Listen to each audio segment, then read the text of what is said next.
Bonjour à tous et bienvenue sur ce nouveau webinaire de Didacto. Alors j'ai compté, si je ne me suis pas trompée, on est arrivé au 14e webinaire. Donc là, sur un an, c'est pas mal. Je vois les gens qui commencent à arriver, à s'inscrire. Tout le monde a l'air bien à l'heure. C'est bien parce qu'on a beaucoup de choses à vous dire. Vous étiez très, très nombreux à être inscrits. Donc on espère que vous serez nombreux à être présents pour pouvoir intervenir. Parce que c'est aussi l'intérêt du webinaire de pouvoir que ça soit interactif, que vous puissiez intervenir. Donc, je vous explique un petit peu le principe pour ceux qui arrivent pour la première fois nous rejoindre sur les webinaires. Je vais commencer par passer la parole à Étienne qui va vous parler un petit peu de Didacto, puis à Élise Arval qui est graphologue et auteur de livres. Ensuite, on passera à une présentation de jeu sur la thématique du jour. Donc, on va vous présenter une vingtaine de jeux sur les prérequis de l'écriture. Donc, voilà. Comme je vous disais, 14e webinaire. Alors, je vous laisse arriver. Pour la première fois, vous voyez qu'en bas, il y a un QR. Vous pouvez cliquer dessus et nous poser des questions. Donc, au cours du webinaire, moi, j'aurai toujours un œil sur les questions. Si besoin, j'interromprai l'interlocuteur pour qu'on puisse la poser tout de suite. Ou sinon, on reprendra vos questions, à la fin du webinaire. Donc, voilà, j'ai des petits bonjours déjà. Alors, quelles vont être les plus lointaines destinations du jour? J'ai vu qu'il y avait un petit peu les quatre coins de la France, qu'il y avait l'étranger qui était connecté. On va voir un petit peu. Et puis, très, très rapidement, donc je vais laisser la parole à Étienne, puis à Élise, qui est graphothérapeute.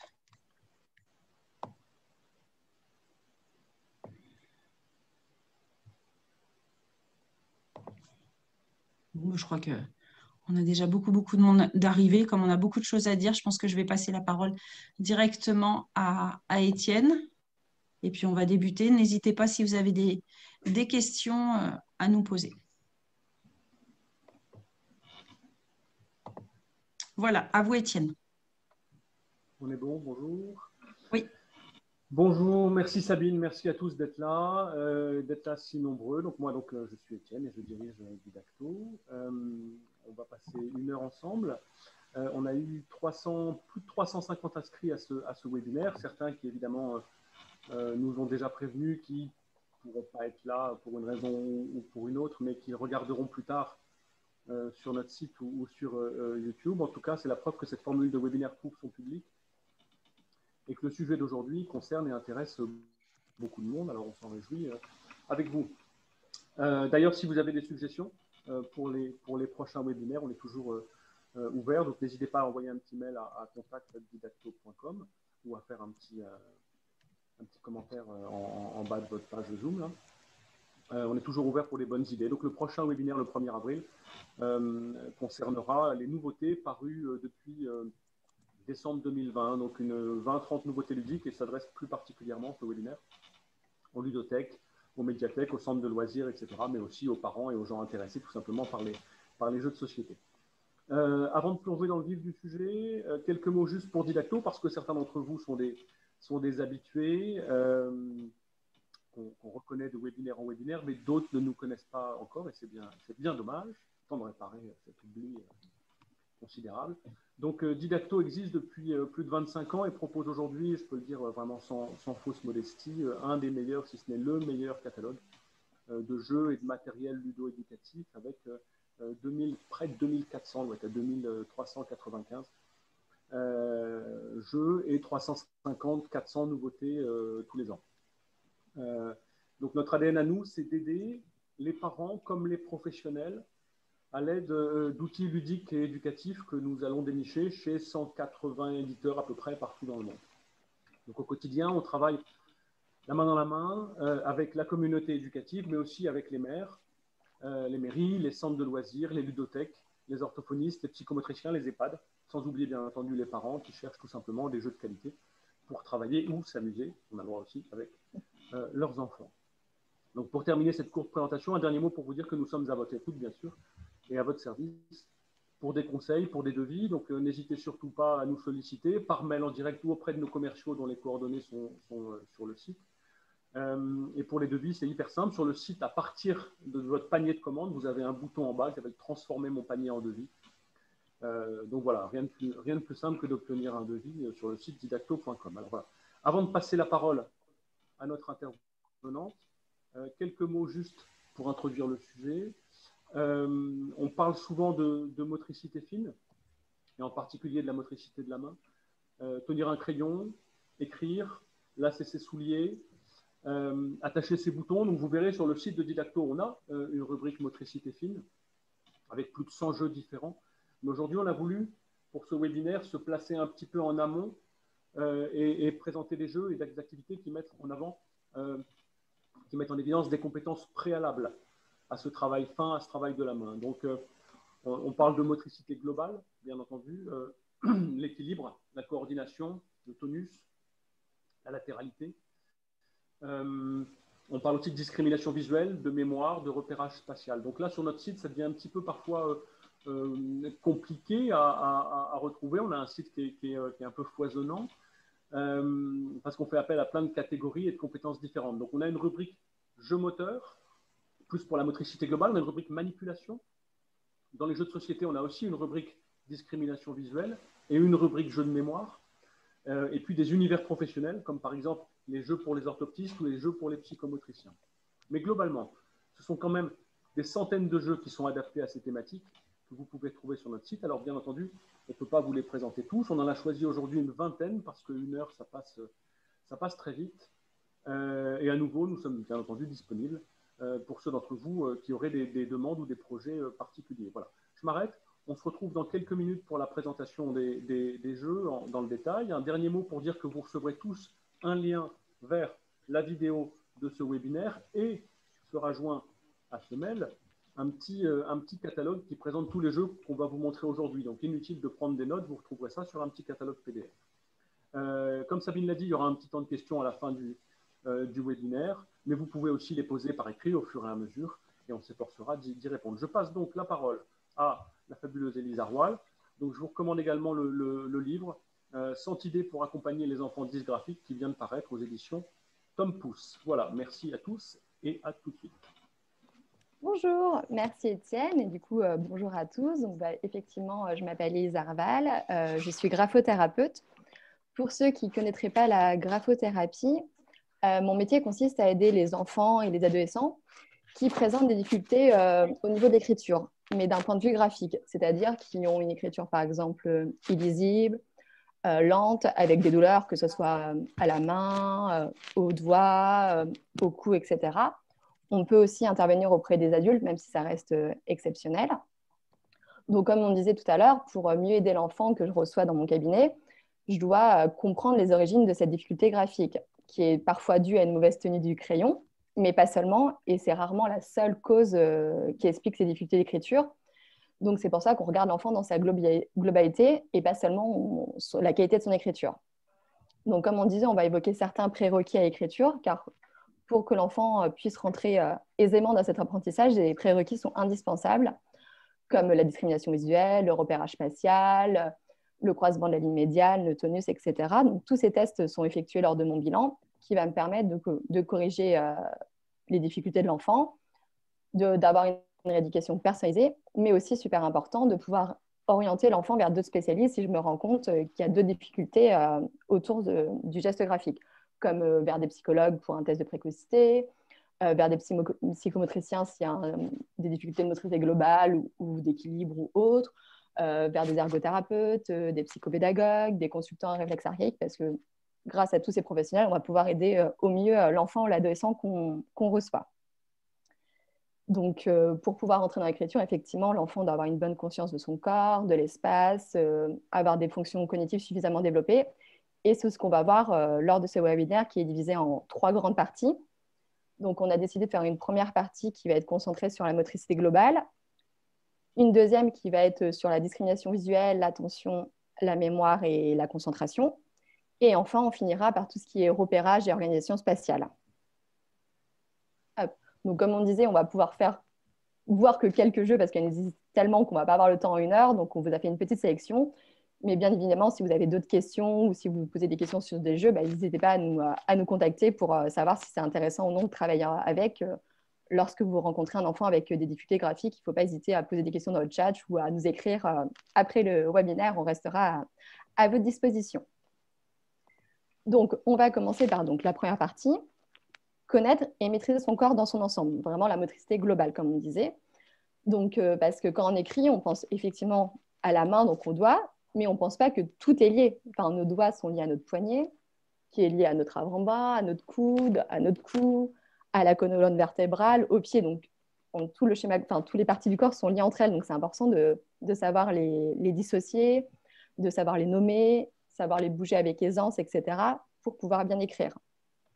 Parce que quand on écrit, on est assis sur notre chaise, donc on a besoin d'avoir un bon équilibre, de savoir rester stable aussi. On a besoin de pouvoir s'adapter au mouvement que notre bras va faire lorsqu'il écrit, etc. Avoir une bonne tenue du scripteur. Donc pour ça, c'est important que la motricité globale soit bonne, parce que c'est un des piliers du développement de l'enfant.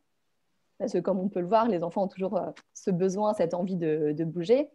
Mais pour certains, on remarque bien qu'ils ont tendance à être un peu maladroits, à se cogner, à avoir du mal à rester en équilibre, etc. Donc justement, on peut créer des situations qui vont favoriser ce développement de ces habiletés grâce au jeu notamment. Donc là, je vais laisser la parole à Étienne qui va vous présenter 4 jeux et je vous referai un petit point par la suite.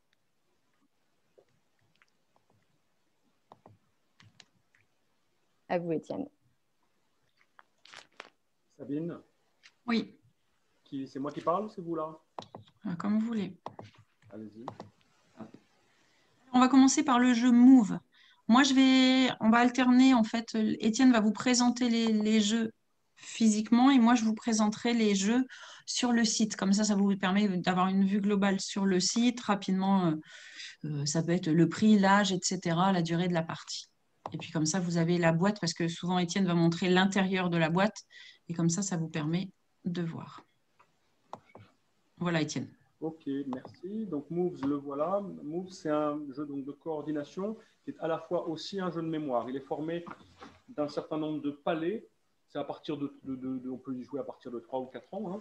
Des petits palets en bois massif comme ça qui font 8 cm de diamètre et sur lequel il y en a d'autres à l'intérieur. Voilà.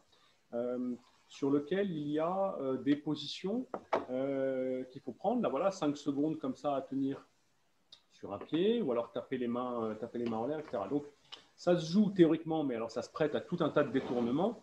Les palets sont mis de cette façon-là, hop, et l'enfant ou les enfants en retournent un, font chacun fait ce qui est indiqué sur, donc là il tape du pied par terre, sur le petit palais. Le second en retourne un deuxième, et donc à la fois il faut qu'il fasse le premier geste suivi du second geste demandé. Donc là, il saute en l'air. Et au fur et à mesure, donc il va falloir non seulement, évidemment, voilà, se coordonner, faire des gestes, etc., mais en plus, se souvenir de la suite de mouvements qui est demandée. Et théoriquement, dans le jeu, on est éliminé lorsqu'on ne s'en souvient pas correctement. Mais évidemment, tout ça n'a pas d'importance. On peut y jouer comme on le souhaite. Donc, en tout cas, un support pour des activités de mouvement, de motricité qui est intéressant et bien fait et de qualité. Voilà pour Moves. Le deuxième jeu, pas dans la même veine, mais s'appelle le Memo Yoga Mini. Le montre. J'y vais, Sabine, et puis vous le présenterez après.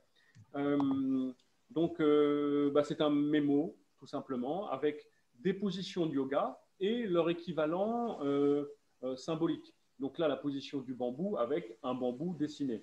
On a voilà, le singe et la position du singe. Donc ça se passe, là aussi, ça se prête à tout un tas de règles possibles, mais théoriquement, c'est un mémo. Donc les cartes sont retournées, les enfants doivent trouver les équivalents, et quand ils trouvent l'équivalent, eh bien, tout le monde se met dans la position en question. Il y en a beaucoup, hein, il y en a plusieurs dizaines, et il y a aussi un poster qui présente l'ensemble des positions et leur intérêt en termes de yoga. Donc ça marche très bien en collectivité, et ça marche très bien également en cabinet, et voilà, ça me permet quand même de travailler des positions classiques, mais extrêmement utiles et qui font marcher la coordination, la motricité, le tonus, etc. Voilà, le mémo Yoga Mini. Allez-y, Sabine. Voici donc la boîte de jeu qu'Étienne a présentée.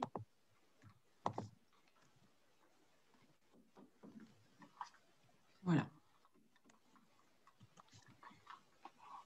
Vous voulez que je montre le suivant tout de suite, Étienne? Allez, on y va. Donc, je montre Pouet Pouet également. Allez. Voilà, là on est chez Djeko. Enfin, j'ai repris dans l'ordre. Voilà, Étienne. Ok, merci, merci. Donc, Pouet Pouet, c'est un classique de chez Djeko. C'est un petit jeu de mime. Le mime permet d'exprimer plein de choses. Et bien au-delà d'ailleurs de la motricité. Donc, Pouet Pouet, c'est un jeu de mime où on peut mimer à la fois des choses uniquement avec le geste, uniquement avec la voix ou avec le geste et la voix. Donc, il y a tout un tas de cartes, là aussi plusieurs dizaines. C'est à partir de 5 ans, mais on peut y jouer à 4 ans. Et c'est un best-seller typiquement en maternelle. Donc là, j'en ai pris quelques-unes. D'ailleurs, j'espère que vous m'entendez mieux parce que je voyais qu'il y avait tout à l'heure quelques petites questions de personnes qui disaient « on ne vous entend pas, Étienne ». Donc, dites-nous si c'est mieux. Là, il y a par exemple le chef d'orchestre. Donc, mimer un chef d'orchestre, pas évident forcément à 5 ans. Mimer la marelle. Bon, là, c'est plus vocal, ça nous intéresse un petit peu moins dans le sujet d'aujourd'hui, mais mimer le cri du cheval ou une petite fille qui mange un gâteau juste avec le bruit du gâteau mangé, je ne sais pas ce que ça peut donner. Et là, à la fois, avec le mime et le son, une bouteille qui coule dans un verre avec une sorte de glou-glou, je suppose, et puis un pivert, voilà. Mais il y en a plein d'autres de tous les styles. Voilà. Un jeu de mime classique, Pouet Pouet, chez Djeko, avec probablement un petit prix qui doit être aux alentours de 12 €, je suppose. À vous, Sabine. Djeko, on était à 13,80 pour le petit Pouet Pouet. Ah, pardon. Par contre, on va passer à Little Mime, qui celui-ci est à 8,80. Ah bah voilà. Voilà. Little Mime, qui vient de sortir pour le coup. C'est aussi un jeu de mime, hein, tout classique. Et là, l'intérêt, c'est que, vous voyez, ils le font démarrer à 2 ans et demi. Donc, c'est un premier jeu de mime extrêmement simple, avec des images d'animaux qui sont tout à fait mignonnes. Elles sont plastifiées, la qualité est super, on ne peut pas les déchirer, ça marche très bien en collectivité. Il s'agit juste de petites cartes animaux à mimer. C'est un premier jeu de mime tout simple pour les plus petits. On en a gardé quelques-unes. Les autres ont été envoyés à nos commerciaux pour qu'ils puissent en faire la démonstration dans les écoles. Mais il y en a là aussi, il y a 30 cartes animaux qui sont disponibles sinon. Voilà, ça c'est une nouveauté. Voilà pour Little Mime. Là, on repasse à Élise. Oui. Oui, donc précédemment, c'est vrai que j'avais mis l'accent sur le fait de connaître son schéma corporel, d'en avoir une bonne conscience et savoir le gérer dans son environnement, dans son espace. Mais je n'avais pas fait le point sur la détente aussi, qui est indispensable lorsqu'on écrit, afin d'éviter d'avoir des crispations, de ressentir des douleurs, donc d'avoir un appui trop fort sur son crayon. Donc c'est pour ça que Yoga Mini est intéressant, parce que les activités de détente telles que yoga vont vont permettre de faire un temps calme, un moment de reconnexion avec son corps, mais aussi avec ses émotions. Hein. Apprendre à se calmer, à se connecter à son corps, c'est hyper important. Donc, c'est vrai que généralement, moi, je commence une séance de rééducation avec un petit moment de détente, de respiration, etc. Donc, le yoga est une bonne idée. Donc, vous pouvez le faire aussi à la maison avant le temps des devoirs ou s'il y a un moment un peu d'agitation, voilà, pour retourner au calme. Mais ça peut être aussi en début de cours à l'école ou au retour de la récréation ou du repas du midi. Et après, je sais que si je ne dis pas de bêtises, il y a 4 thèmes. Yoga Mini est classé en 4 grands thèmes. Donc voilà, si on veut travailler un objectif spécial avec l'enfant, on peut choisir un thème. Ou alors, on peut aussi laisser l'enfant choisir la posture dont il sentira, dont il a besoin et qui lui fera du bien aussi au moment où il en a besoin. Donc, c'est important aussi de tous ces moments de détente et de respiration. Et en plus, bien évidemment, on va travailler la coordination, la motricité globale. Mais voilà, la détente, à ne pas oublier dans le corps. Après, ce qui est pour Move, effectivement, ce qui est intéressant, c'est qu'on travaille aussi la mémoire, qui est un des prérequis à l'écriture. On en reviendra dans la deuxième partie. Donc, c'est pour ça permet de travailler, de faire du 2 en 1, ou alors de travailler une posture par posture. Après, c'est comme on disait, hein, toutes les variantes peuvent être possibles, mais là, c'est intéressant de devoir enchaîner des positions parce qu'on va devoir se réadapter, refaire faire plusieurs coordinations différentes, etc. Et en plus, devoir mémoriser le plus de gestes possible. Donc, c'est hyper intéressant.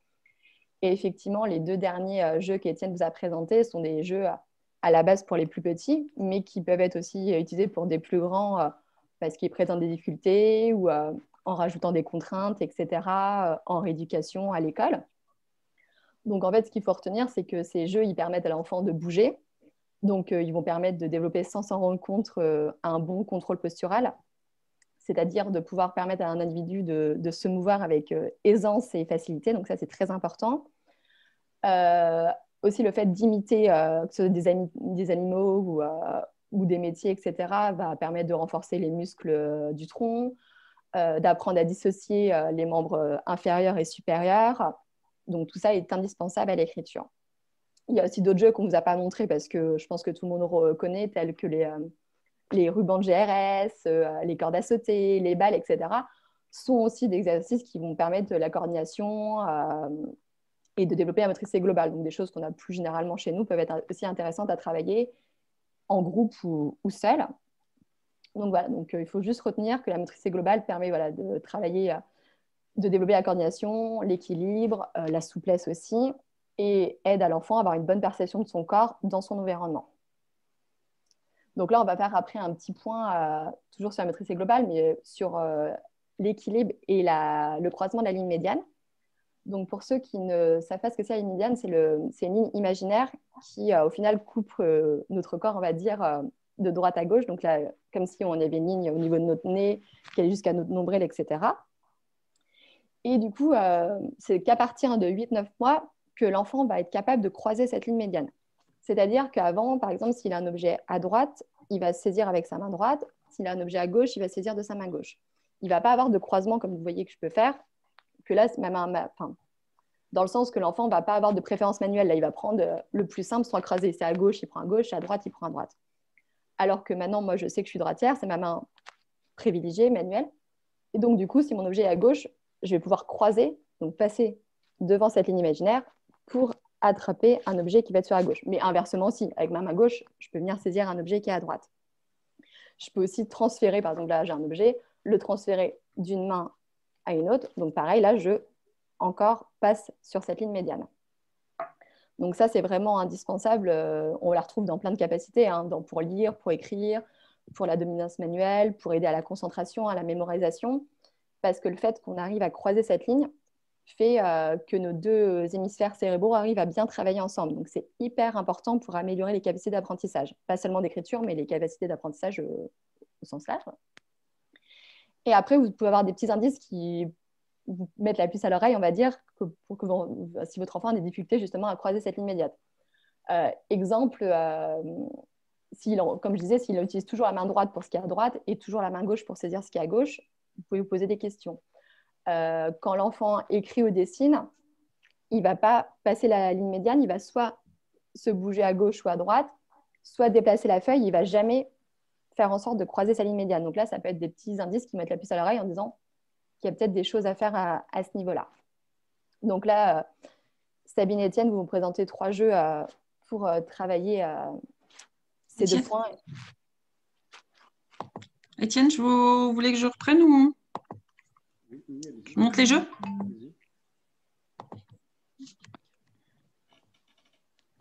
C'est vous, c'est moi?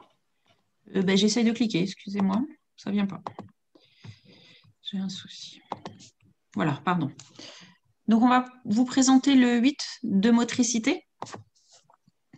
Voilà, donc, comment il se présente.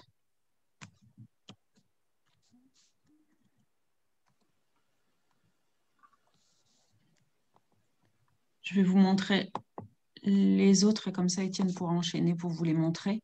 Ensuite, le 8 de motricité mobile.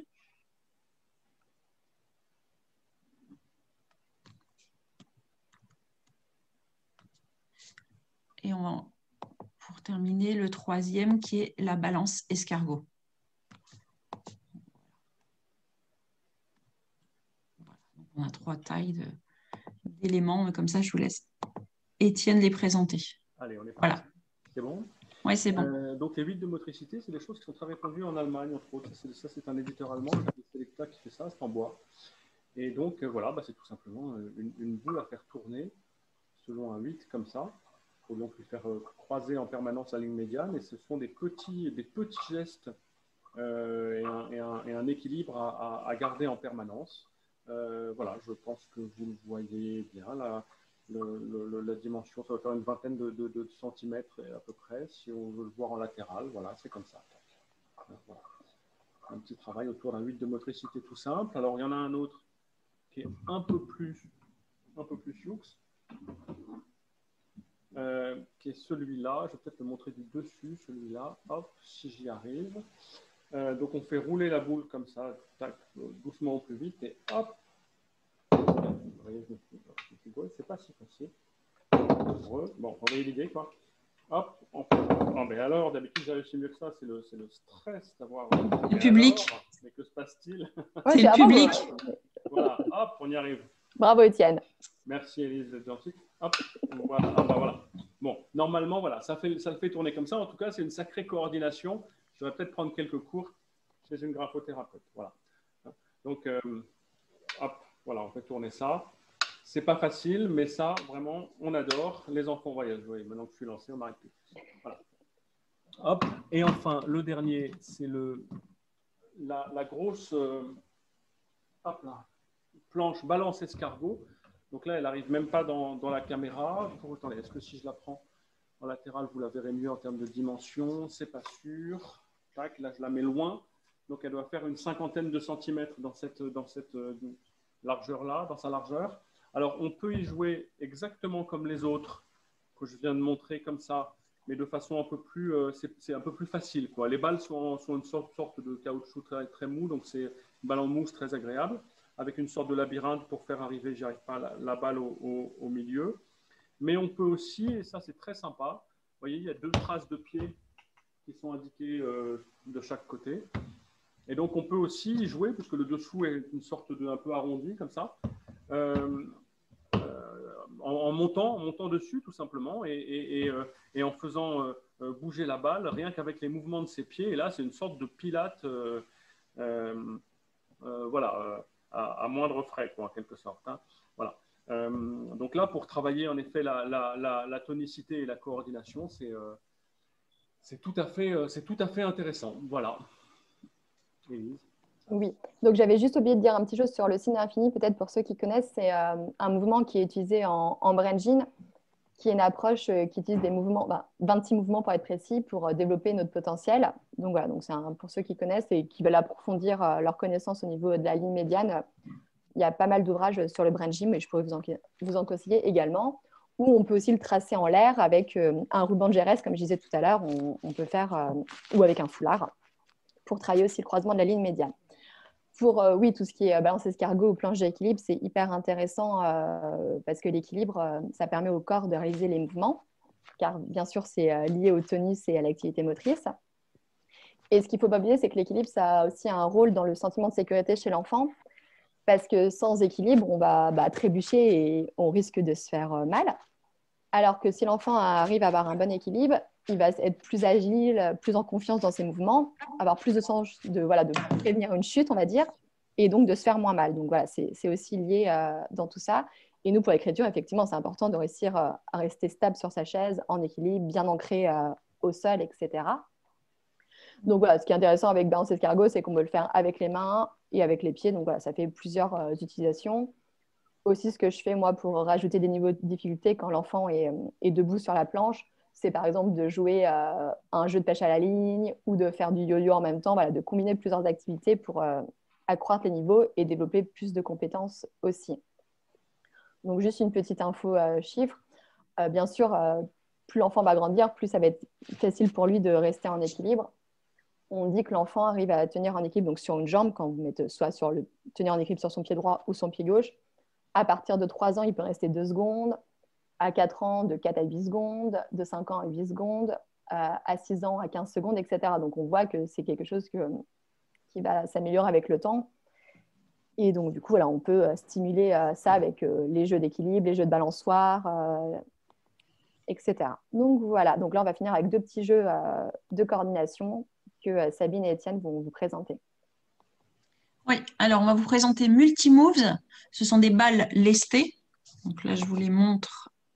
Voilà, il y a différents poids, différents exercices possibles.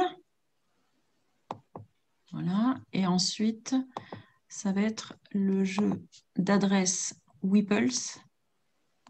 Voilà, je vais présenter les deux en même temps, comme ça, Étienne, vous pourrez enchaîner. À vous, Étienne. Donc en effet, les balles que vous voyez en caoutchouc, là, elles ont lesté tout simplement du sable à l'intérieur. Hein. Ça a l'air de rien, mais celle-là, elle fait 1,3 kg, celle-là, elle fait 900 grammes. Donc il y a 5 balles comme ça, avec des grammages différents.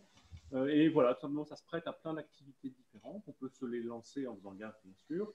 On peut se les passer, on peut marcher avec, on peut tenir en équilibre avec. On peut faire le tour du corps avec ces balles. Il y a plein d'activités possibles qui sont décrites dans un petit livret. Donc là, les enfants se les passent au-dessus de la tête. Alors là, c'est en allemand, mais c'est aussi en français un peu plus loin. Non, pas du tout, mais c'est en anglais. Ils peuvent se le passer entre les jambes comme ça, derrière eux, etc., tout seul ou à plusieurs. Voilà, donc des supports pour des activités d'équilibre et de coordination qui sont intéressants et de grande qualité. Tout ça est toujours malheureusement fait en Allemagne. Ça reste en Europe, mais on préférerait que ce soit. Alors, et l'autre jeu, c'est, excusez-moi, je pousse ça, ça fait une tonne. Et l'autre jeu, ce sont les Whipples. Alors ça, moi j'aime beaucoup. Ce sont 2 grandes tiges comme ça, qui font une quarantaine de centimètres, extrêmement souples. Je vais me mettre avec la caméra latérale, peut-être qu'on verra mieux, c'est pas sûr. C'est pas sûr du tout, voilà. Et il y a une petite boule comme ça, petite boule rouge, qu'il faut faire passer de l'un à l'autre. Alors soit en la versant comme ça, donc là c'est de la manipulation pas du tout évidente, évidemment. Il faut c'est pas à 3 ans qu'on fait ça. Ou alors comme ça, en surplombant l'autre truc, comme ça, j'aime me ridiculiser devant l'écran, voilà. Donc voilà, l'idée c'est de faire passer d'un petit godet à l'autre petit godet.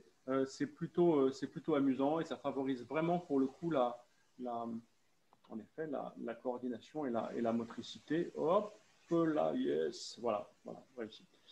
Voilà pour Whipples. Donc voilà pour les jeux de motricité et de coordination. On va passer sur une autre rubrique. À vous, Élise. Merci Étienne. Donc effectivement, ces 2 jeux-là sont assez intéressants avec les balles. Ce qui est intéressant, c'est qu'elles font des poids différents. Donc on peut vraiment explorer plusieurs choses pour travailler le tonus et puis faire des petits exercices de funambule, se lancer des balles, rester en équilibre avec les balles. Voilà, il y a tout un tas de variantes qui est proposé pour travailler avec ces balles. Donc on va passer à la deuxième partie qui va être discrimination visuelle, attention, concentration et mémoire. Donc on les a mis dans le même item parce que forcément elles sont liées et elles sont toutes indispensables à l'acquisition du geste graphique. Par exemple, ces facultés permettent à l'enfant d'éviter de confondre des lettres qui vont être assez proches, telles que le A et le O, le M et le N, pardon, le L et le H, réussir à bien distinguer l'ordre des lettres dans un mot. Au niveau de la mémoire, quand on doit recopier des mots d'un tableau à sa feuille, il faut réussir à retenir le maximum de lettres ou de mots, réussir à mémoriser une consigne. Au niveau de l'attention, quand on écrit, il faut éviter de se laisser distraire par ce qui se passe autour de nous, savoir sélectionner les infos qui sont pertinentes. L'enfant aussi doit apprendre à anticiper ses tâches afin d'être le plus efficace possible. Donc, tous les jeux qu'on va vous présenter vont permettre d'effectuer des repérages, des combinaisons et des associations. Pardon. Donc, au début, on vous a sélectionné 5 jeux pour travailler la discrimination visuelle, donc qui fait partie des fonctions visio-cognitives, au même titre que l'attention ou la mémoire visuelle d'ailleurs. Donc la discrimination visuelle, elle permet de distinguer des formes, des objets, et donc pour l'écriture, de distinguer des lettres qui peuvent être proches grâce à des critères précis. Et bien évidemment, la discrimination visuelle est liée à la mémorisation, aux capacités de raisonnement, d'observation, de logique, d'analyse, ce que j'ai oublié, etc. Donc là, on va commencer avec 5 petits jeux intéressants pour travailler la discrimination visuelle. Je vous laisse la parole. Oui, donc un des grands classiques, évidemment, c'est le jeu du lynx. Donc voilà, donc là on a 4 modèles du lynx que je vous montre sur le site, le classique, le nomade, le go et mon premier lynx. Je vous laisse Étienne peut-être le montrer. Allez. Voilà le lynx nomade, on en a choisi un parmi d'autres. C'est vraiment avec le double, le jeu classique de discrimination visuelle. Ce qui est marrant dans le lynx nomade, c'est un truc un peu à la tente Décathlon, quoi. Hop, on sort le truc et hop, et voilà, ça se déplie comme ça. Ça fait à peu près 80 cm de diamètre. Il y a tous les... Après, évidemment, il faut retrouver dessus les différents objets qui sont sur des planches, par ailleurs, qu'on peut donc en effet sortir et dépuncher comme ça. Donc on retourne un objet et c'est le premier qui l'a retrouvé tout simplement. On ne fait pas plus classique, mais c'est toujours efficace. Et maintenant, il va falloir que je le replie. C'est toujours un bonheur. Dans la même série... Je vais passer à Punakai non, pendant que vous le repliez. Je montre rapidement. Ah, pardon. Il y en a plein, des jeux de discrimination visuelle, des cherche et trouve. Donc il y a le loup trouve tout, par exemple, chez Nathan. Il y a trouve les différences chez Brainbox, avec selon le modèle de jeu des 7 erreurs. Hein, voilà, tout simplement. Donc des jeux comme ça, dans notre rubrique discrimination visuelle, on en a énormément. Donc ceux-là sont des classiques. Je les montre très rapidement sans en faire la démonstration et on passe en effet à Punakai qui est plus une nouveauté. J'y vais, Sabine, ou c'est bon? C'est bon, je l'ai. Donc voilà la boîte, le contenu avec les petits poissons qu'Étienne va vous présenter et je vous montre là sur le site le jeu. À vous, Étienne. Alors voilà, Punakai, c'est très sympa. Les poissons sont retournés. Les couleurs ne sont pas dingues sur l'écran, mais réellement, c'est très joli dans la vraie vie. Les poissons sont retournés comme ça, côté bois. On en met un au départ au milieu. Et puis ensuite, eh bien, il faut en prendre un qui fonctionne tout en allant se mettre à côté des poissons précédents. Donc là, une approche de la couleur. Et un petit peu de coordination aussi, mais voilà, de discrimination visuelle sur la façon de distinguer les poissons et leur façon de les ordonner les uns avec les autres jusqu'à temps que l'ensemble du plateau soit rempli. Donc ça, c'est une nouveauté de chez Belleduc qu'on aime bien, qui nous a beaucoup plu. Voilà pour Punakai. On passe sur une autre nouveauté, Photofiche. Photofiche. Voilà, donc chacun a son petit écran avec tous les petits poissons. Hop, j'ai cliqué trop vite. Voilà pour voir sur le site. À vous, Étienne. Voilà. Photofiche, en effet, on peut y jouer jusqu'à 4 personnes, donc ça c'est intéressant. Il y a 2 écrans, un vert d'un côté, un bleu de l'autre. On lance les dés. Hop, là on a un bleu et un, je ne sais pas si la face sans rien, c'est ce que vous voulez ou c'est rien du tout, mais on va le relancer. Voilà, un bleu et un rouge. Et il y a, alors ça existe en 2 tailles. Il y a une taille petite et une taille plus grande d'appareil photo et il faut aller capturer eh bien, un poisson bleu et un poisson rouge uniquement. Voilà. Donc voir un petit peu dans tous les poissons qui sont mélangés là, quelle est la meilleure des combinaisons décidément. Voilà, 2 poissons violets, comment je me débrouille, je ne sais pas, à mon avis c'est comme ça. Voilà. Voilà. Donc Photofiche là aussi tout neuf, chez l'éditeur italien Logis, et on a bien aimé. Voilà. On passe avec Kesao. Kesao. Avec des cartes pleines de couleurs.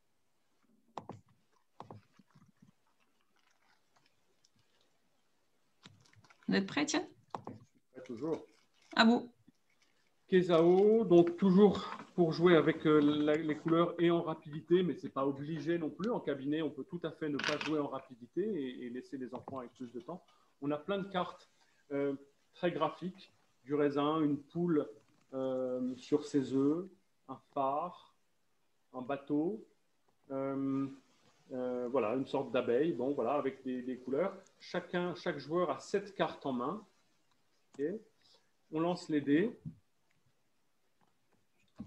On lance 2 dés parmi les 4. Et donc là, hop. Et donc là, il faut que je sorte une carte avec du orange, mais sans vert. Voilà. Et évidemment, c'est le premier des joueurs qui a réussi à sortir une carte avec du orange, mais sans vert, ce qui est le cas de celle-là. Voilà. Comme on est 2, je crois que c'est juste le nombre de cartes, pour le même nombre de cartes que le nombre de joueurs, en quelque sorte. Je ne peux pas en sortir 8 ou 5 de ma main. Voilà. Donc, c'est au maximum 2 cartes à chaque fois, mais ça peut être 2 cartes pour le joueur le plus rapide si l'autre ne réagit pas. Voilà. Ensuite, donc, hop, pas de jaune. Je ne sais pas si vous voyez, là, il y a une croix. Hop, voilà, pas de jaune, mais du bleu. Pas de jaune, mais du bleu. Eh bien, je crois que c'est bon avec celle-ci. Voilà. Il y a du bleu sur le pavillon arrière, là, mais qui n'a pas de jaune. Voilà. Donc là, de la discrimination visuelle un petit peu différente. Pour un jeu à partir de, si je ne m'abuse, à partir de 6 ans. Oui, à partir de 6 ans, en effet. Donc là, c'est intéressant pour des enfants. À 6 ans, on est déjà rentré dans l'écriture d'une certaine façon. Et enfin, Dog Rush. Dog Rush de Blue Orange. Donc, voilà la boîte et le contenu avec ses petits lacets. Toute petite boîte à 9,90 €. À vous, Étienne. Voilà, donc on est avec un mécanisme complètement différent. On a en effet des petits chiens, là, comme ça, qui se promènent. Des petits chiens, je ne sais pas si on les voit, tac, un peu stylisés. Hein. Voilà, et le bout de la laisse comme ça. Et donc, on prend les chiens et les laisses de cette façon-là. On les met par terre. Et là, je ne sais plus s'il y a un dé ou si quelqu'un choisit aléatoirement ce dont il s'agit. Eh bien, si, c'est un des joueurs qui dit, voilà, retrouvez-moi la laisse du chien bleu. Et donc, il faut aller chercher, juste, évidemment, sans le toucher, juste en suivant le fil avec l'œil. Alors ça, les orthoptistes adorent. Voilà, aller chercher la laisse du chien bleu juste avec le mouvement de l'œil. Voilà. Si je ne m'abuse, non, je me suis complètement paumé au passage. Je ne sais pas laquelle c'est, mais enfin, c'est pas grave. Voilà. Donc, je vais aller dénicher celle-là. Si j'ai bon, ben voilà, j'ai gagné. Et puis sinon, ben, je cherche encore. Donc, un tout petit jeu tout simple de discrimination visuelle sur un mode un petit peu différent des autres. Voilà. À vous, Élise, pour la suite. Oui, donc du coup, voilà. Donc, certains de ces jeux sont intéressants parce qu'ils travaillent également la motricité fine, comme les cordes, les petits objets à manipuler. Donc, voilà, ça permet de travailler plusieurs habilités en même temps. Donc, on va passer à la deuxième partie de ce deuxième point, ce qui est mémoire, attention et concentration, donc qui sont des éléments clés dans le processus d'apprentissage et qui sont sollicités à de nombreuses reprises dans la journée des enfants, qui sont aussi bien évidemment des élèves. Donc, l'attention et la concentration, ils permettent à l'enfant, l'élève, de pouvoir se préparer à l'action qu'il va entreprendre, savoir sélectionner les informations qui lui sont utiles, comme on disait, et à les utiliser de manière le plus optimale possible. Et pour faire un petit point sur la mémorisation, donc, on va faire une petite définition. Donc, la mémoire est conçue comme l'ensemble des mécanismes biologiques et physiologiques qui permettent la représentation, le stockage et la récupération des informations. Donc, en fait, elle se déroule en 3 phases. Donc, la première phase d'encodage, la deuxième phase de stockage et enfin la troisième phase qui va être la restitution de l'information. Donc, on va vous présenter 5 jeux qui vont permettre justement de faire des associations, des reproductions, des recherches de différences et permettre à l'enfant de développer des stratégies de mémoire. À vous la parole.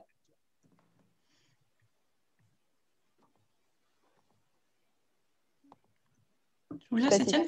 Étienne, cachette partie. Allez, cachette partie, un tout petit jeu chez Abba. Là aussi, petit prix. Hein. Donc, une petite boîte avec dedans des petits insectes, une libellule, un petit ver de terre, une abeille, une coccinelle. Il y en a 36 en tout. On a 4 fleurs. Et tout simplement, eh bien, on les met en tas comme ça. Oui, on fait 4 tas de taille égale. Là, j'en fais qu'un, c'est pas grave. Voilà, je pense qu'il doit y avoir à peu près 9 trucs. On met ensuite, on les regarde tous bien et on met ensuite les fleurs par-dessus. Alors attention, entendons-nous bien, c'est un jeu pour 2 à 5 personnes à partir de 3 ans. Donc là, on est chez un jeu pour les petits, les premiers jeux pour travailler la mémoire. D'accord ? Donc, une fois qu'on a bien retenu quels étaient les petits insectes sous les fleurs, on a les 4 tas qui sont là, je lance le dé et hop, quel est celui qui se trouve, on va dire que c'est la rouge, quel est celui qui se trouve sous la fleur rouge et le premier à répondre une coccinelle, eh bien, le gagne. Voilà. Et en attendant, on laisse bien le temps au suivant de voir qu'en dessous, sous la coccinelle, c'est une petite, charmante petite mouche qui se trouve là. Voilà. Donc un petit jeu tout mignon, tout simple, et pour les petits. Voilà. À partir de 3 ans, cachette partie. Voilà la boîte de chez Abba. Comme ça, vous voyez, toute petite boîte. Petite boîte et petit budget, 6,80. Voilà la boîte. Et je vais vous montrer directement sur le site, avant qu'Étienne vous le montre, Farandole.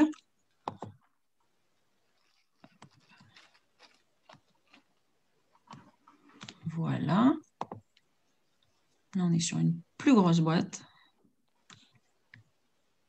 Voilà, Étienne, Farandole. Voilà. Farandole, bon, bah, la boîte parle un peu d'elle-même. De nombreux éléments colorés en bois avec des cartes où il faut construire des phares de plein de styles différents. Donc, ce qui est amusant, c'est qu'il y a plusieurs façons de construire les phares. La première, donc, tout simplement, tranquillement. Alors, c'est censé être un jeu où on le fait en compétitif, de 2 équipes différentes, 2 personnes différentes, essayant de construire le plus rapidement un phare. Évidemment, on n'est pas du tout obligé de le faire comme ça. Donc, pour la première fois, on le fait en effet le plus rapidement possible, mais voilà, le premier qui l'emporte a gagné, donc le vert, le jaune, etc. La deuxième fois, on le fait avec le sablier, donc il faut l'avoir fait dans les 30 secondes. La troisième fois, eh bien, on le fait, et c'est là que la mémoire intervient, on regarde bien le modèle et on cache le modèle. Voilà. Et ensuite, il faut se souvenir du phare qu'on a commencé à bâtir les 2 premières fois. Et la 4e fois, eh bien, on cache le modèle, mais là aussi, avec le sablier. On peut le faire en ne mettant en jeu que les pièces du phare, on peut le faire en mettant en jeu l'ensemble des pièces du phare. On peut le faire donc en compétitif, ou on peut le faire aussi en coopératif avec une personne qui va sélectionner les pièces du phare et qui les tend à l'autre qui est chargé de les monter. Donc dans ce cas-là, on peut jouer jusqu'à 4 avec 2 personnes qui tendent les pièces à 2 autres personnes chargées de les monter le plus vite possible. Donc là aussi, une nouveauté de l'année dernière qui nous a bien plu, Farandole.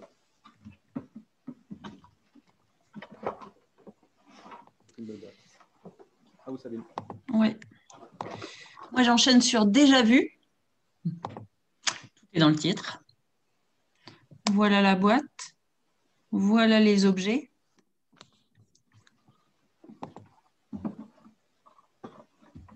C'est une boîte de chez Gigamic. Et je vous laisse, Étienne, expliquer le principe. Déjà vu, très chouette. Un grand classique maintenant. Plein d'objets comme ça, mis devant nous et des cartes. Hop, voilà. Dans ces cartes, tous les objets sont représentés 2 fois uniquement. Évidemment, parmi les objets, il y en a plein qui se ressemblent. C'est un peu le but et c'est ce qui crée la confusion. Un t-shirt rayé et une sorte de gilet, non pas jaune, mais orange. Voilà, orange rayé, un violon, une guitare, etc. Bon, on retourne au fur et à mesure les cartes. Tac. Alors, on ne la retourne pas dessus, mais pour les besoins de la démonstration, je vous le fais comme ça. Et lorsque, pour la première fois, une carte apparaît, enfin, non, pardon, je ne suis pas clair.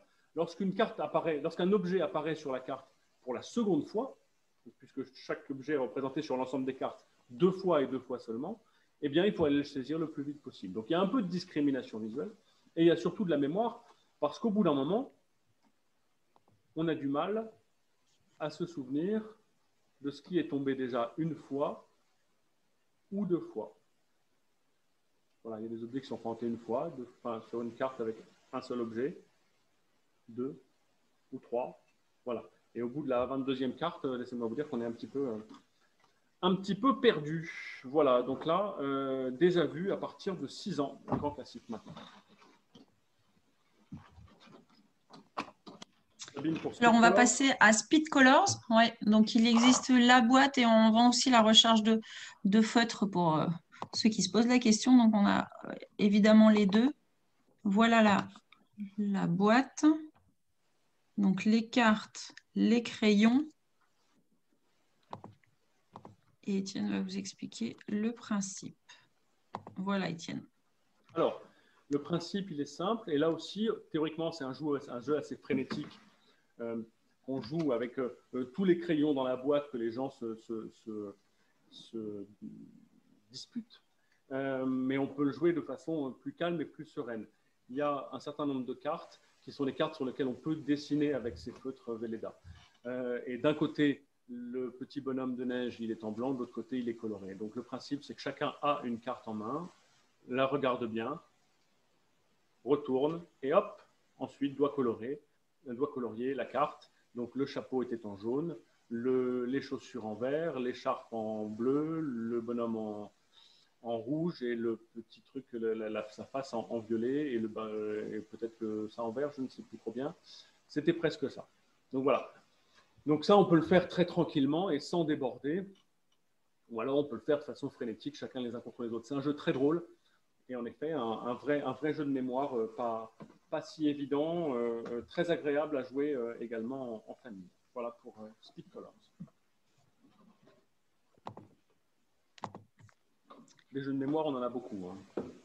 Alors après Speed Color, on va passer à Mia London. Avec ses petits livrets.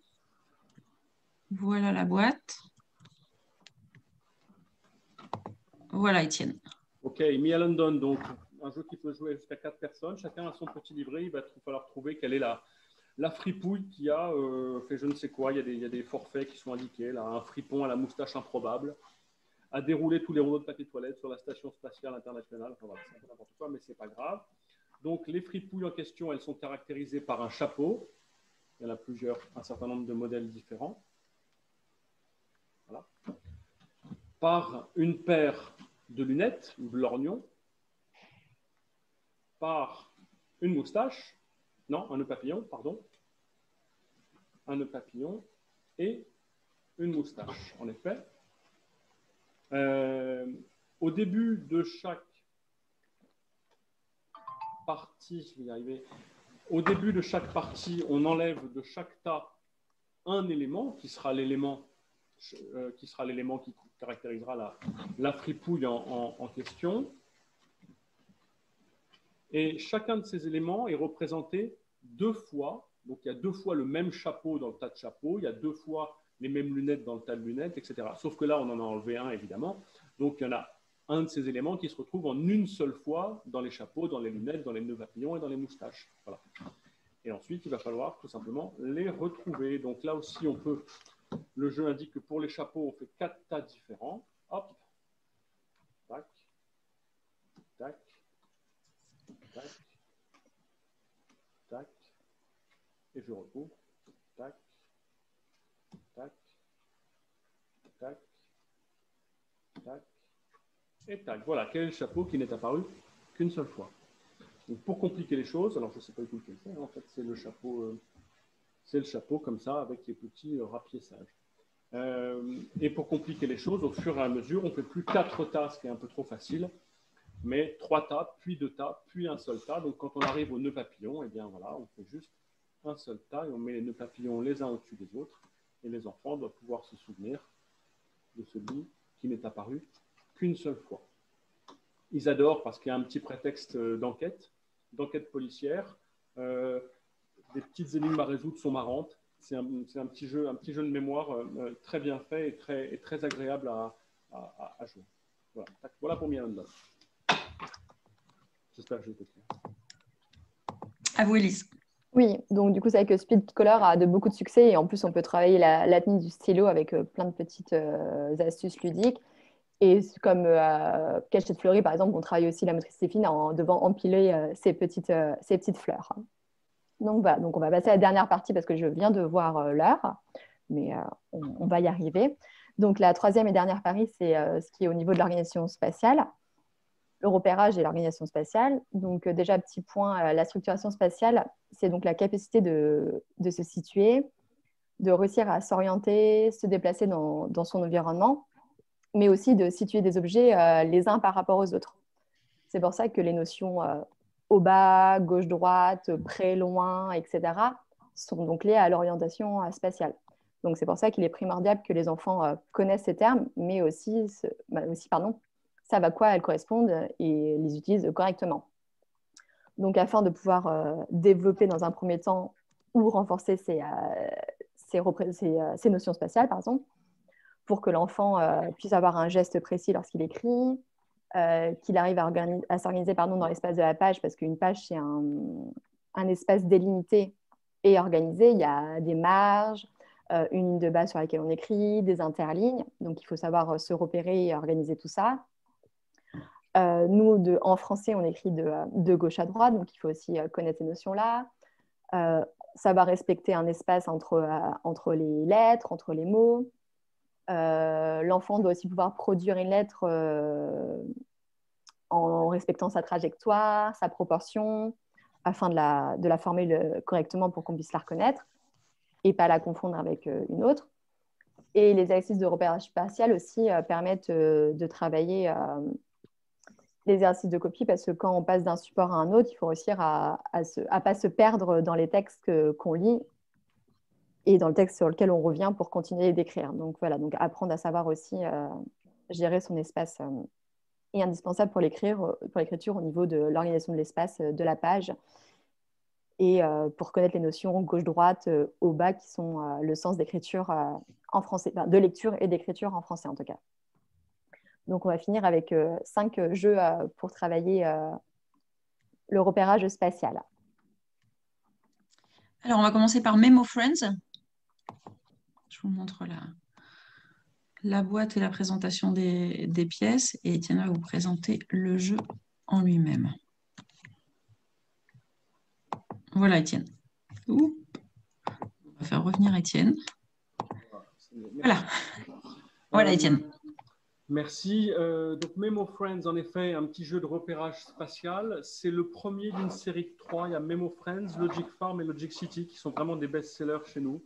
Donc c'est fait par l'espagnol Goula. Donc là, c'est vraiment pour les petits. On a un certain nombre de scènes qui sont indiquées. Il y a 20 cartes comme ça dans le jeu et il faut tout simplement… Alors, il y a deux sets comme ça. Donc, on peut le faire en compétitif, chacun du côté du petit écran, là, du petit écran. Ou alors, on peut le faire là aussi à son rythme chez soi ou en classe ou en cabinet pour travailler ce genre de notions. Donc, il faut reproduire tout simplement la scène qui est indiquée là. Donc là, c'est le petit ours qui est à l'intérieur du tronc avec le renard au-dessus. Voilà. Il y en a d'autres qui sont plus complexes, bien sûr, avec des notions de dessous, de devant, de derrière, etc. Mais voilà, c'est un problème de topologie et de positionnement. Voilà pour Memo Friends. Logic City et Logic Farm, c'est la même chose en plus complexe. Voilà. Ensuite, on va vous parler de Ma droite et ma gauche de chez Acros. Voilà, avec le support et le recto, le verso. Voilà, Étienne. Merci. Alors, attendez, j'enlève Memo Friends. L'orchestre, là. Je suis allée trop vite. Donc, ma droite et ma gauche. Alors ça, c'est assez original parce qu'il y a assez peu de jeux et d'activités qui font travailler ces notions-là. Donc, on a un grand personnage, une petite fille qui est de dos ou de face, avec la gauche en bleu et la droite en rose, et tout un tas de scènes où elle est représentée avec voilà, là, elle a une fleur à sa droite, là, elle a une plante à sa droite, une plante à sa gauche. Et donc, on a la plante qui est représentée par ailleurs. Alors, on peut, pour les plus petits, simplement représenter ce qu'on vient de voir sur la petite carte en grand avec le porte-carte. Pour les grands, on peut imaginer aussi, on la voit de dos parfois, tout simplement, hein, avec le chien, etc. Celle qui lève la main à droite, parfois elle lève toujours la main à droite. On peut imaginer aussi, par exemple, un autre type d'activité où quelqu'un décrirait à l'enfant une scène qu'il ou elle devrait reproduire comme ça dans le petit porte-carte. Donc voilà, tu prends cette fille et tu la mets de dos avec la plante à sa gauche, etc. Donc un ensemble d'activités, comme toujours avec Acros, il n'y a pas de règles du jeu à l'intérieur, il faut les télécharger sur leur site. Mais il y a de multiples activités à faire avec cet ensemble ma droite et ma gauche. Voilà. On continue avec face-to-face. Des dés avec des visages. Des expressions plutôt que des visages. Les cartes.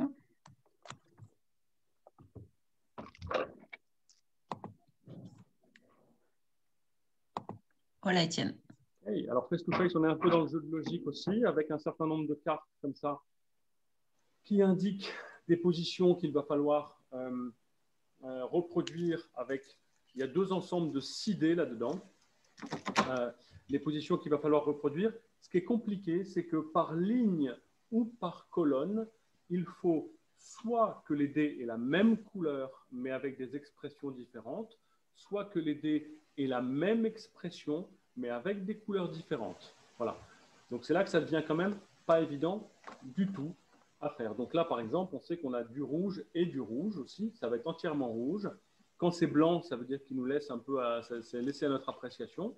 Mais cette règle-là doit toujours être respectée. Donc un jeu pas si facile pour travailler un peu le positionnement des pièces les unes par rapport aux autres aussi. Donc le repérage spatial. Et ça aussi, c'est une nouveauté. Voilà pour face-to-face. Après, ça passe peut-être. On continue avec Blockbuster. Voilà.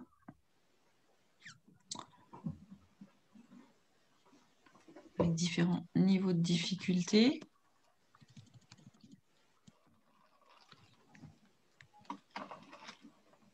Voilà, Étienne. Merci. Blockbuster, on peut jouer jusqu'à 4 personnes. Chacun a son petit plateau de jeu. Il y a des centaines de fiches comme ça avec des figures à reproduire qui soit sont faites avec 4 des petits blocs comme ça qui sont tous les mêmes, tous en forme de L, soit 4, soit 6. Voilà. Et c'est le premier qui réussit à reproduire. On ne peut pas parler de Tetris parce que toutes les figures tous les petits blocs sont pareils. Qui réussit à reproduire la figure sur son petit papier. Ce n'est pas toujours facile. Il y a des gens qui réussissent très bien à se projeter comme ça dans l'espace et il y en a qui n'y arrivent absolument jamais. Voilà, le petit dernier, c'est Quinx. Tout à fait. Alors, Quinx. Voilà. Avec des pièces percées et des cartes. Voilà. Vous, Étienne. Voilà, donc les Quinx, ce sont des petits... il y a aussi là, il y a, plusieurs dizaines de cartes. Les Quinx, ce sont les petits personnages avec les yeux, là, et on a donc les yeux qui sont représentés sur des cartes. Au départ, c'est facile, avec un certain nombre de pièces en plastique. Comme ça, il y en a 9 positionnées sur les cartes pour que les yeux soient toujours dans les trous. Donc au départ, évidemment, les premières, c'est tout simple. Le positionnement est indiqué. Ensuite, ça se corse. Lorsque le positionnement des pièces n'est plus indiqué, on n'a plus que les yeux. Et ça devient de plus en plus compliqué. À la fin, on n'a même plus les couleurs pour nous guider. Donc, Quinx, là aussi, un petit jeu de positionnement et de repérage spatial, qui est aussi une nouveauté il y a quelques... sorties juste avant Noël, je crois. Voilà. Voilà pour Quinx. Voilà. Je crois qu'on redonne la parole à Élise. Allez.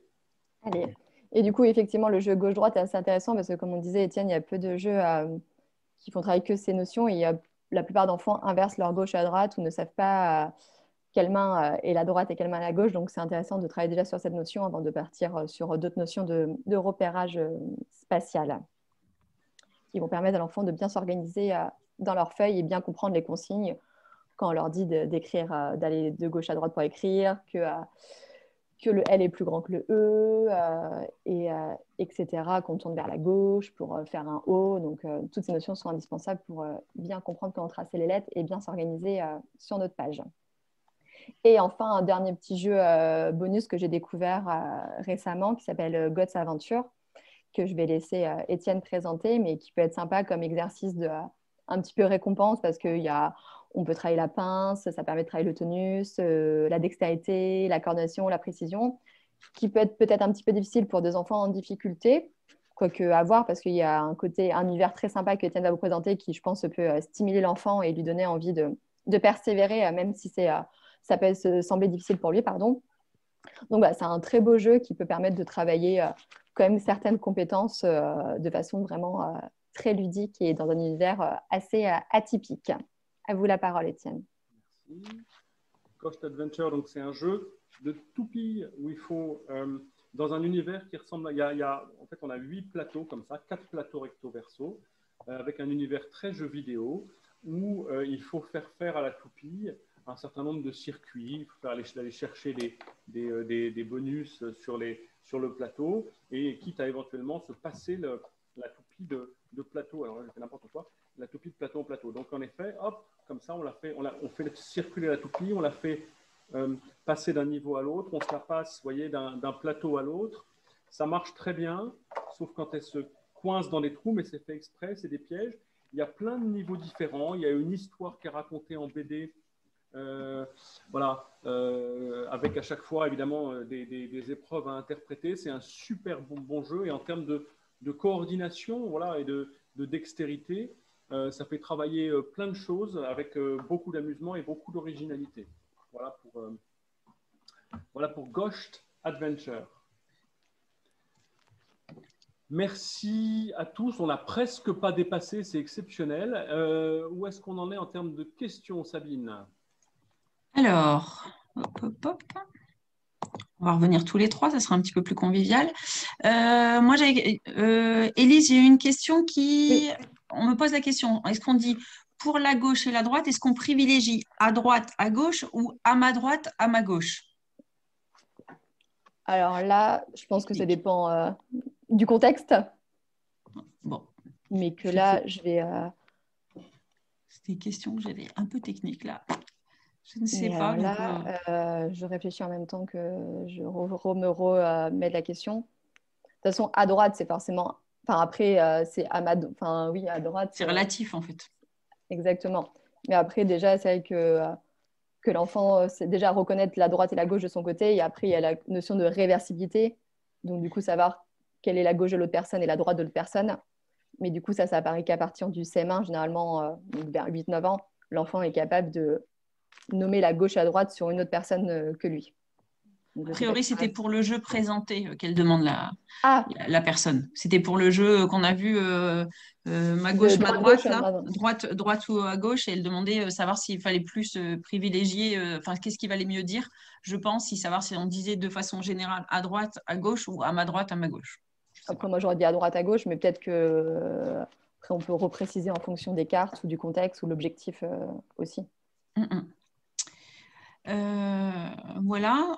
Est-ce que vous avez d'autres questions d'ordre général sur le webinaire? On a essayé de tenir en 1 heure, de vous présenter. L'objectif, c'était de vous présenter 20 jeux sur les prérequis de l'écriture. Donc, c'était de lier la théorie et la pratique avec quelques jeux qui pouvaient être, répondre à des questionnements sur des sujets bien précis.